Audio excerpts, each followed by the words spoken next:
Getting your kids to do chores doesn't have to feel like dragging a boulder uphill while juggling flaming torches. It can feel that way, no doubt, but there's a better approach than endless nagging, bribing, or finally giving up and doing everything yourself while muttering, "It's just easier this way." Begins by reimagining the very concept of chores, not as punishments or parental punishments, but as meaningful contributions to the home. When children see themselves as active participants in family life rather than passive recipients of clean clothes and magically refilled cereal boxes, they're more likely to step up and take pride in the process. 100% free top 10 cleaning products and emergency speed cleaning checklist link in the description, plus bonus you will also get access to our free community. Made for women. Before we get to the nitty-gritty, please give us a thumbs up, subscribe to The Big Sweep, and ring that bell so you never miss a new episode. Start by laying a foundation of respect and teamwork. Kids, even the littlest ones, want to feel valued and trusted. Instead of announcing a new era of mandatory cleaning, invite them into the idea. Talk about how the household is a shared space and how everyone has a role to play in making it feel safe, welcoming, and functional. Use language that reflects inclusion, like, "Let's work together to keep things running smoothly," rather than issuing orders from on high. Framing chores as part of a bigger picture, teamwork, family pride, even independence, helps kids feel they're not just doing busy work but something real.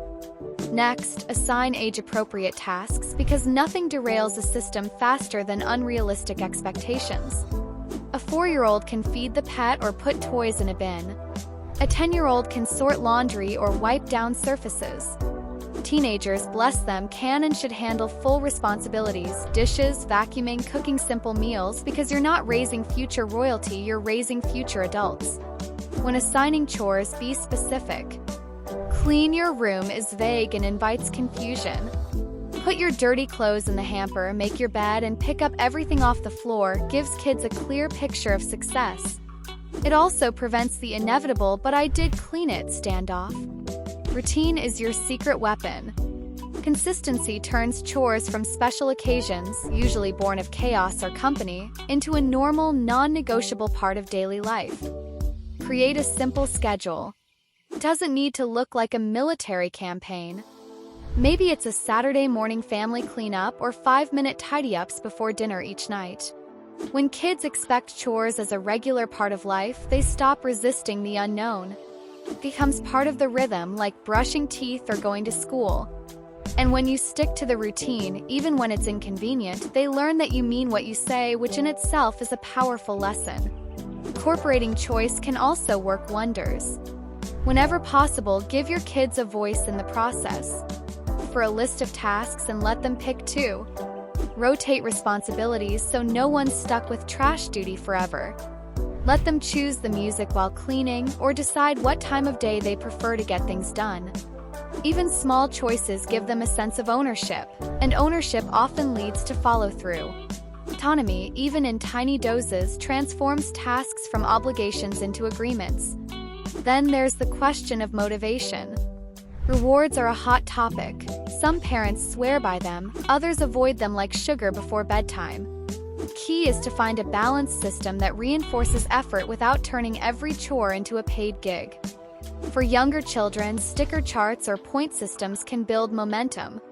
For older kids, privileges tied to responsibility, screen time, sleepovers, or outings, can reinforce the idea that effort has rewards. But also teach intrinsic motivation. Praise the work, not just the result. Say, "I noticed you swept without being asked. That's really responsible," rather than just tossing out a generic "good job." Modeling is perhaps the most powerful tool in your parental toolkit. Kids watch everything. If you approach chores with sighs and grumbles, they will too. If you do them with a sense of rhythm, responsibility, or even mild enthusiasm, they're more likely to absorb that energy. Let them see you making the bed, wiping the counter, rinsing dishes, and doing it not because you love scrubbing, but because it's part of taking care of your space. When possible, do chores together. Shared tasks create opportunities for connection, conversation, and even laughter. Yes, laughter while folding socks is possible. Be prepared for pushback. It's going to happen. The novelty will wear off. Schedules will get disrupted. There will be eye rolls, groans, strategic disappearances. That doesn't mean the system is broken, it means you're raising kids. Stay calm, stay firm, and stick with it. If a child forgets or refuses, there should be a natural consequence. Maybe that privilege they value gets delayed until the chore is done. Let the structure hold, even when you're tempted to cave. They may not thank you now, but you're teaching life skills that will serve them far beyond your kitchen. Sometimes rebranding helps. Don't call it chores. Call it home training, family contributions, or skills for life. Language matters. A task wrapped in purpose and positivity is easier to accept than one laced with dread. You might even build in small celebrations like chore champions of the week or a spontaneous treat when everyone's pulled their weight. Recognition goes a long way, not just in motivating kids, but in reinforcing the idea that effort matters. And most importantly, let your expectations evolve. A system that works for a 6-year-old might not fly at 13. Keep the lines of communication open. What's working, what feels fair, what needs adjusting. When kids feel heard, they're more likely to engage.